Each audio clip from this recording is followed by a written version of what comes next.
അന്താരാഷ്ട്ര വനിതാ ദിനം സർക്കാരിൻ്റെ നേതൃത്വത്തിൽ നടത്തുമ്പോൾ ഈ രാത്രിയിൽ നിർഭയ നിശ രാത്രിയിൽ സ്ത്രീകൾക്ക് ധൈര്യമായിട്ട് ഇറങ്ങി നടക്കാം, എന്നിട്ട് മുന്നിലും പിന്നിലും പോലീസിൻ്റെ കാവല്. ഇത് കുറേ കാലമായിട്ട് നടക്കുന്നതാണ്. ഈ രാത്രി നടത്തം കഴിഞ്ഞിട്ട് പിന്നീട് ഈ സ്ത്രീകൾ തിരിച്ചു പോകണമെങ്കിൽ ഭർത്താവോ സഹോദരനോ മകനോ ഒക്കെ വിളിക്കാൻ വരേണ്ടി വരും. അത്തരത്തിലുള്ള ഈ പരിപാടിയിലൊക്കെ പങ്കെടുത്ത ആൾ തന്നെയാണ് ഈ നമ്മുടെ മുമ്പിലിരിക്കുന്നത്. അപ്പം ആ അനുഭവങ്ങൾ, ഇപ്പോൾ സർക്കാർ നടത്തുന്ന കാര്യങ്ങൾ, ഇതൊക്കെ ഏത് രീതിയിലായിരിക്കുമെന്നുള്ളത് രാജനന്ദിനി തന്നെ വിശദീകരിക്കും. എങ്ങനെയാണ് മാം ഇതിനെക്കുറിച്ച് പറയാം? സ്ത്രീ ശാക്തീകരണം എന്ന് പറഞ്ഞാൽ എന്താണ് ഉദ്ദേശിക്കണേ? സ്ത്രീകളെ ശക്തിപ്പെടുത്തുക, അതല്ലേ? പക്ഷെ എന്താ ഇവിടെ ഇപ്പം നടക്കണേ? സ്ത്രീകൾക്ക് പ്രൊട്ടക്ഷൻ കൊടുക്കുക. അപ്പം അവർ കൂടുതൽ ഉൾവലിഞ്ഞ് പേടി വരില്ലുള്ളൂ. അപ്പം അതാണോ വേണ്ടത്? അത് സ്ത്രീകളെ ശക്തിപ്പെടുത്തുകയാണോ വേണ്ടത്? ഞാനിങ്ങനെ ഒരു പ്രോഗ്രാമിൽ പങ്കെടുത്തു. ഒരു 5-6 വർഷം മുമ്പാണ്. രാത്രി നടപ്പാണ്. അതായത് സ്ത്രീകൾക്ക് സ്വാതന്ത്ര്യം വേണം രാത്രി നടക്കാനും. അപ്പം മിഡ് വാക്ക്, നൈറ്റ് മിഡ് വാക്ക്, അങ്ങനെ എന്തോ ആണ് അതിൻ്റെ പേരായിരുന്നു. അപ്പം ഞാനാണ് ബാനറും പിടിച്ച് നടക്കണം മുമ്പിൽ. പിറ്റേ ദിവസത്തെ പത്രത്തിൽ പെൺ പോലീസുകളെ പേടിക്കണം, പെൺപുലികളെ പേടിക്കണം എന്നും പറഞ്ഞിട്ട് ഒരു ക്യാപ്ഷനൊക്കെ കൊടുത്തിട്ട് പത്രത്തിൽ. സത്യം പറഞ്ഞാൽ അതൊരു പൊള്ളയായ ഒരു ഇതായിരുന്നു. കാരണം ഞങ്ങൾ രാത്രി നടന്നു പോയി ഏതോ ഒരു പാലത്തിന്, തിരുവനന്തപുരത്താണ് നടക്കണേ, ഒരു പാലം വരെ നടക്കുക എന്നുള്ളതായിരുന്നു. നടന്നു കഴിഞ്ഞ് പിന്നെ കാണുന്നത് ഈ ഫെമിനിസ്റ്റുകൾ അവര് പറയാണ്, ഭർത്താവിനെ ഫോൺ ചെയ്ത് വിളിക്കുകയാണ്, വാ എന്നെ കൊണ്ടുപോകാനായിട്ട്. അപ്പോൾ അവര് ഓരോരുത്തർ പോകുമ്പം ബാക്കിയുള്ള ഈ സ്ത്രീ ശാക്തീകരണക്കാര് അയ്യോ ഇനി നമ്മളെങ്ങനെ പോകും? അപ്പൊ പിന്നെ എന്തിനാ ഇതിന് പോയത്? രാത്രി നടക്കാനുള്ള സ്വാതന്ത്ര്യം വേണോ? എന്ത് സ്വാതന്ത്ര്യം? ആരിൽ നിന്നാണ് ഇവർക്ക് സ്വാതന്ത്ര്യം വേണ്ടത്? പുരുഷന്മാരിൽ നിന്നോ? അങ്ങനെ പുരുഷന്മാരെ നാണം കെടുത്തേണ്ട കാര്യമുണ്ടോ? അപ്പോൾ എപ്പോഴും ഈ പറയുമ്പോഴൊക്കെ തന്നെ പുരുഷനെ ഭയം. അപ്പോൾ അവര് തന്നെ പറയാണ് പുരുഷനേക്കാൾ താഴെ ആണ് ഇവര്. ഇവർക്ക് ഭയമാണ്. അതുകൊണ്ടാണല്ലോ പ്രശ്നം വരുന്നത്. അല്ലെങ്കിൽ പ്രശ്നം ഉണ്ടാവില്ല. അപ്പൊ ഇതിന് ഏറ്റവും നല്ല വഴി ഇങ്ങനെ പോലീസ് പുറകെ നടക്കുവോ എക്സ്പോർട്ട് നടക്കുവോ അല്ല വേണ്ടത്. ഇവരെ ഇപ്പൊ ഞാൻ പറയാം, ഞാൻ സ്വയം ആർജിച്ചെടുത്ത ധൈര്യമാണ്. അത് കളരി പഠിച്ചു. അപ്പൊ എങ്ങനെ അറ്റാക്ക് വന്നാൽ എന്ത് ചെയ്യണമെന്ന് നമുക്കറിയാം. ഇത് പഠിപ്പിക്കുമ്പോൾ തന്നെ നാം പറയുന്നുണ്ട്, അഹങ്കാരം കൊണ്ടോ അല്ലെങ്കിൽ അങ്ങനെ ഒന്നും ചെയ്യരുത്, പ്രതികാരം ചെയ്യാനോ ചെയ്യരുത്, പ്രാണഭയം വരുമ്പോൾ മാത്രം ഉപയോഗിക്കാൻ. പിന്നെ 4 ദിവസത്തെ കോഴ്സ് പോലീസ് കൊടുക്കുന്നുണ്ട്. പെട്ടെന്നൊരു അറ്റാക്ക് വന്നാൽ എന്ത് ചെയ്യണം എന്നുള്ളത് അവരും പഠിപ്പിക്കുന്നുണ്ട്. ഇതൊക്കെ ചെയ്യാതെ ഇപ്പം എനിക്ക് ഈ കളരി പഠിച്ചുകൊണ്ടും ആണ് എനിക്ക് ധൈര്യം കിട്ടിയത്. പിന്നെ ബൈ എക്സ്പീരിയൻസ് 10-16 വർഷമായിട്ട് ഒറ്റയ്ക്ക് ഇന്ത്യയിൽ കൂടെ സഞ്ചരിക്കുന്നു. ഓരോരോ വില്ലേജുകളിലും, കാശ്മീരിലടക്കം അവിടെ എത്രയോ വില്ലേജുകളിൽ പോയി താമസിച്ചിട്ടുണ്ട്. പേടിയില്ലാതിരിക്കാൻ എന്ത് ചെയ്യണം അതാണ് പഠിപ്പിക്കേണ്ടത്. അല്ലാതെ കൂടെ നടന്ന് പ്രൊട്ടക്ഷൻ കൊടുത്തിട്ടല്ല എന്നാണ് എനിക്ക് പറയാനുള്ളത്. അപ്പോൾ അത്തരം കോഴ്സുകൾ ഉള്ളപ്പോൾ അത് പഠിപ്പിക്കാൻ നോക്കാതെ പോലീസ് പ്രൊട്ടക്ഷൻ കൊടുത്ത് വീണ്ടും വീണ്ടും അവരെ ഭയത്തിലേക്ക് കൊണ്ടുപോകണോ? മാത്രമല്ല, ഇത് പുരുഷന്മാരോടുള്ള ഒരു തരം വെല്ലുവിളിയോ അല്ലെങ്കിൽ ഒരു നാണം കെടുത്തുന്ന പരിപാടിയല്ലേ? എനിക്കതിനോട് യോജിപ്പില്ല. കാരണം പുരുഷനും സ്ത്രീയൊക്കെ ഒരേപോലെ തന്നെ നമ്മൾ ബഹുമാനിക്കപ്പെടേണ്ടവരാണ്. ഒരേപോലെ ഒന്നിച്ച് തോളോട് തോളും നടക്കേണ്ടവരാണ്. ഒരാളിൽ നിന്ന് രക്ഷപ്പെടാനല്ലേ മറ്റേ ആൾക്ക് അഭയം, ഇങ്ങനത്തെ നിർഭയ എന്ന് പേരിട്ട് തന്നെ ഭയമില്ലാതിരിക്കുക എന്നുള്ളതല്ലേ. അതിന് പകരം ഭയം ഉണ്ടാക്കിയെടുക്കുകയല്ലേ ചെയ്യുക പ്രൊട്ടക്ഷൻ കൊടുക്കുമ്പോൾ. എനിക്ക് അങ്ങനെയാണ് തോന്നിയത്. ഇന്നലെ ഒരു ഫാമിലിയുടെ കൂടെ പോന്നപ്പോൾ അതുപോലെ അമ്മയെ ഞാൻ കൊണ്ടുവന്നാക്കി, പകലാണ്, ഉച്ചയ്ക്ക് അമ്മയെ കൊണ്ടുവന്നാക്കിയിട്ട് തിരിച്ചു വരാം. അപ്പോൾ അമ്മയ്ക്ക് പ്രൊട്ടക്ഷൻ കൊടുക്കണം മകൻ. എന്തിന്? ഒരു പകൽ ഒറ്റയ്ക്ക് പോകാൻ പോലും പറ്റാത്ത അത്രയും ഭയപ്പെടുത്തി വെച്ചിരിക്കുന്ന പത്രങ്ങളും അങ്ങനെ വരുന്നോണ്ടല്ലേ ഈ ഭയം വരുന്നത്. ഇപ്പൊ ശരിക്കും ഇപ്പൊ കാശ്മീരിൽ ഒരു 10 വർഷമായിട്ട് പോകുന്നുണ്ട്, ആളുകളെ കൊണ്ടുപോകുന്നുണ്ട്. എങ്ങനെയാണ് അവിടെ പോകുമ്പോൾ ഒറ്റയ്ക്കല്ലേ പോകുന്നത്? എങ്ങനെയാണ് ആ ഒരു ധൈര്യം ആർജിച്ചെടുത്തത്? ഞാൻ 2015 ആദ്യമായിട്ട് പോണത്. അപ്പോഴും ഞാൻ ഒറ്റയ്ക്ക് തന്നെയാണ് പോയത്. എനിക്കറിയില്ല, ഞാനിങ്ങനെ പതുക്കെ 2010 മുതൽ ഇന്ത്യയിൽ കൂടെ ഇങ്ങനെ ഇന്ത്യൻ വില്ലേജ് എൻ്റെ ഇത്, അല്ലാതെ ടൂറിസ്റ്റ് പ്ലേസുകളല്ല. ഞാൻ പഠിക്കാനായിട്ട് പോണത് ഇന്ത്യൻ സംസ്കാരം. അതിൻ്റെ ഒരു പുസ്തകം വരുന്നുണ്ട്, എഴുതാൻ മടിയാണ്, അതുകൊണ്ട് ഇങ്ങനെ നീണ്ടു പോണതാ.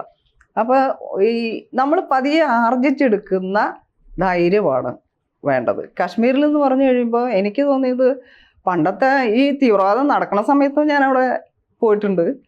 ഇതിൻ്റെ ഇടയിൽ കൂടെയൊക്കെ നമുക്ക് സഞ്ചരിക്കാൻ പറ്റണത് നമ്മുടെ കയ്യിൽ നമ്മൾ ആർജിച്ചെടുത്ത ധൈര്യം, അതായത് ടെക്നിക്സ് ഒന്ന് കളരി പഠിച്ചതിൻ്റെ ആയിരിക്കണം. പിന്നെ സ്വയം ആരോഗ്യം ഉണ്ടാക്കിയെടുക്കുക. ആരോഗ്യമില്ലാത്തൊരു ശരീരത്തിന് ഒന്നും ചെയ്യാൻ പറ്റില്ല. അപ്പം നമ്മൾ നമ്മുടെ ബോഡി ഫിറ്റാക്കി വെക്കുക, ആരോഗ്യം ഉണ്ടെന്ന് നമുക്ക് തന്നെ ഒരു തോന്നൽ വരുത്തുക, ടെക്നിക്സ് എന്തെങ്കിലും പഠിക്കുക. ഇത്രയും പഠിച്ചു കഴിഞ്ഞാൽ നമുക്ക് തനിയെ വരും ധൈര്യം. അല്ലാതെ ആരോടും മത്സരിക്കാൻ പോയി ഒന്നും, അല്ലെങ്കിൽ ആരെങ്കിലും പ്രൊട്ടക്ട് ചെയ്ത് രാത്രി ഇന്ന ബസ് സ്റ്റോപ്പിൽ ലൈറ്റ് ഇല്ലായിരുന്നു, ഞാൻ വിളിച്ചപ്പോൾ പിങ്ക് പോലീസ് വന്നില്ല, ഇങ്ങനെയുള്ള പരാതി ഒന്നും പറയരുത്. വേണ്ടത് സ്വയം നമ്മളിലിപ്പോൾ ബസ് സ്റ്റോപ്പിൽ വിളിച്ചില്ല എന്ന് പറഞ്ഞ് പരാതി പറയാമെന്ന് പോലീസിനെ വിളിക്കുക. നമ്മൾ തന്നെയാണ് പോലീസ്, നമ്മൾ തന്നെയാണ് വെളിച്ചം. അതങ്ങനെ ആക്കിയെടുക്കാൻ എന്ത് ചെയ്യണമെന്നാണ് സർക്കാർ നോക്കേണ്ടത്. അതിനാണ് ഞാൻ പറഞ്ഞത്, ഈ വനിതാ ദിനത്തിൽ ചെയ്യേണ്ടത് രാത്രി പ്രൊട്ടക്ഷൻ കൊടുക്കുന്ന ആൾക്കാരെ കൊണ്ടുവരും, അങ്ങനെയൊന്നുമല്ല, പ്രഹസനങ്ങളല്ല വേണ്ടത്, പ്രവൃത്തിയാണ് വേണ്ടത്. 4 ദിവസത്തെ കോഴ്സ് ഞാൻ പറഞ്ഞില്ലേ കേരള പോലീസിലുണ്ടെന്ന്, എന്തുകൊണ്ടത് നടത്തുന്നില്ല? 4 ദിവസം കൊണ്ട് വീട്ടമ്മമാർക്ക് കൊടുക്കാമല്ലോ. ബാഗ് തട്ടിപ്പറിച്ചാൽ എന്ത് ചെയ്യണം, പെട്ടെന്നൊരാൾ ഹഗ് ചെയ്ത് എന്ത് ചെയ്യണം, കിസ് ചെയ്ത്, ഇതൊക്കെയാണ് പഠിപ്പിക്കുന്നത്. അതും എഗെയിൻസ്റ്റ് പുരുഷനാണ്, പ്രതിസ്ഥാനത്ത് പുരുഷനാണ് നിൽക്കുന്നത്. അതിനോട് എനിക്ക് യോജിപ്പില്ല. കാരണം ഞാൻ കണ്ടിട്ടില്ല അങ്ങനത്തെ പുരുഷന്മാര് ഇന്നേ വരെ. 16 വർഷമായില്ലേ ഒറ്റയ്ക്ക് സഞ്ചരിക്കുന്നത്. നമ്മൾ എന്താണോ അത് തന്നെ നമുക്ക് തിരിച്ചു കിട്ടും. നമ്മൾ ഭയപ്പെട്ടാൽ നമ്മളെ ഭയപ്പെടുത്തുന്ന ആൾക്കാരുണ്ടാവും. നമ്മൾ എങ്ങനെ എല്ലാം ഉള്ളിലാണ് നടക്കുന്നത്.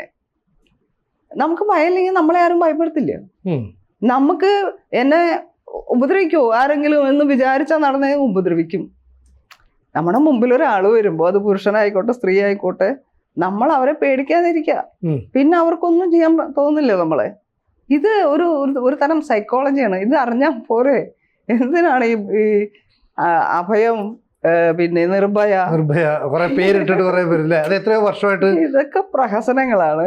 എനിക്കിതിനോട് യോജിപ്പില്ല. ഞാൻ പറയണേ, വെറുതെ വിട്, സ്ത്രീകളെ വെറുതെ വിട്. മാത്രമല്ല, സ്ത്രീകളും അങ്ങനെ വിചാരിക്കണം. ഈ പുരുഷന്മാരെ പേടിക്കേണ്ടതില്ല.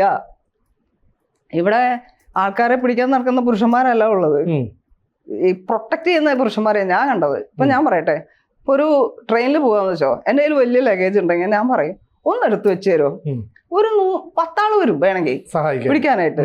അതുപോലെ എന്ത് കൂട്ടത്തിനും ഈ ഒരു വഴി എനിക്ക് പറഞ്ഞു തരുമോ, ഞാൻ ഒറ്റയ്ക്കുള്ളൂ. അപ്പൊ അവര് ഇതെല്ലാം എഴുതി, ചിലപ്പോ ചില ആൾക്കാർ എഴുതിയ അതിലേ പോയിട്ട് ഇതില് സൂക്ഷിച്ചു പോണേ എന്ന് പറയും.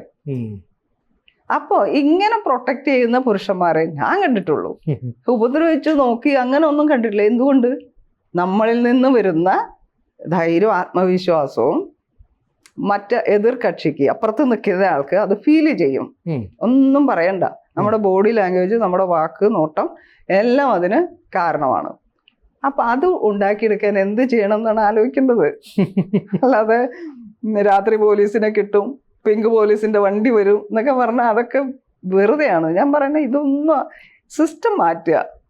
ഇത്തരം കാര്യങ്ങളല്ല ഫെമിനിസം എന്ന് പറയണതും ഒരു തരം പ്രഹസനാണ്. എന്തിനാ ഫെമിനിസം ഇപ്പൊ ചെയ്തുകൊണ്ടിരിക്കണ എന്താണ്? ഇതൊക്കെ എതിരാട്ടോ. അപ്പൊ സ്ത്രീ ശാക്തീകരണത്തിൽ ഈ സർക്കാർ കാണിക്കുന്നതൊക്കെ ഭയങ്കര പൊള്ളത്തരാണ് 100%. ഇതിൻ്റെ ഒന്നും ആവശ്യമില്ല. ഇതൊക്കെ വെറുതെ പൈസ കളയാന്ന് മാത്രമേ ഉള്ളൂ. അതുകൊണ്ട് ഇതൊന്നും കൂടുതൽ സ്ത്രീകളെ അഭയം കൊടുക്കുന്ന ഒരു സാഹചര്യത്തിലേക്ക് പോകും, ഇല്ലേ? അതെ, അഭയം കൊടുക്കലാണത്. നമ്മളിപ്പോ ഒരു വീട്ടമ്മ, അവരെ ഭർത്താവ് ഇങ്ങനെ പ്രൊട്ടക്ട് ചെയ്ത് എവിടെയും കൊണ്ടുപോകാന്ന് വെച്ചോ, അവരെ തലച്ചോറ് ഉപയോഗിക്കാൻ അവർക്ക് പറ്റില്ല. അപ്പൊ അവരെന്ത് ചെയ്യും? ഭർത്താവിനെ ഡിപ്പെൻഡ് ചെയ്ത് അവര് സ്വയം ചുരുങ്ങും. സ്വയം ചുരുങ്ങലല്ല നമുക്ക് വേണ്ടത്, വികസിക്കലാണ്.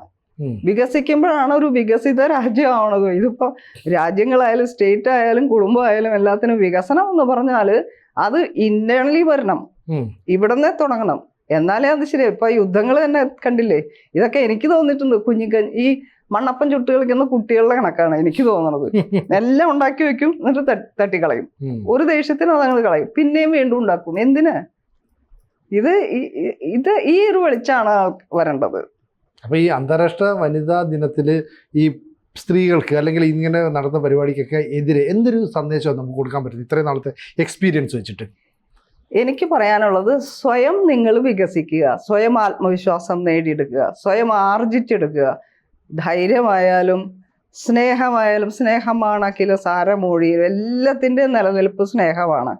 നിങ്ങൾ സ്നേഹത്തിലാവുക, നിങ്ങൾ പ്രതിരോധത്തിലാവുക അല്ലെങ്കിൽ പ്രതികാരത്തിലാവുകയല്ല വേണ്ടത്, സ്നേഹത്തിലാവുക. ഒരു സ്ത്രീ എന്ന് പറഞ്ഞാൽ സ്നേഹത്തിൻ്റെ വലിയൊരു രൂപമാണ്, ഒരു ദേവീ രൂപമാണ്. അത് സ്വയം തിരിച്ചറിയുക, എന്നിട്ട് സ്വയം ആർജിച്ചെടുത്ത ധൈര്യത്തിൽ നിങ്ങൾ ആത്മവിശ്വാസത്തോടുകൂടെ നടക്കുക. നിങ്ങളുടെ ചുവടുവയ്പ്പിൽ, ഓരോ ചുവടുവയ്പ്പിലും ആ ആത്മവിശ്വാസം കാണുന്ന ഓരോരുത്തരും നിങ്ങളെ ബഹുമാനിക്കും. അതെ, അല്ലാതെ ഭയപ്പെട്ട് നിൽക്കാനോ അല്ലെങ്കിൽ വേറെ ഏതെങ്കിലും പ്രൊട്ടക്ഷൻ അതിനു വേണ്ടി നിൽക്കരുത്. സ്വയം ആർജിച്ചെടുക്കുന്ന ധൈര്യമാണ് നിങ്ങളെ മുന്നോട്ട് നയിക്കുന്നത്, വിജയത്തിലെത്തിക്കുന്നത്, സ്നേഹത്തിലാക്കണതും. അപ്പോൾ നമ്മുടെ പ്രേക്ഷകർ ഈ വാക്കുകൾ കേട്ട് കാണും. അതിനനുസരിച്ച് ഈ പറയുന്ന രീതിയിലുള്ള ശാക്തീകരണം നേടിയെടുക്കാൻ ഓരോരുത്തർക്കും കഴിയട്ടെ എന്ന് നമുക്ക് ആശംസിക്കാം.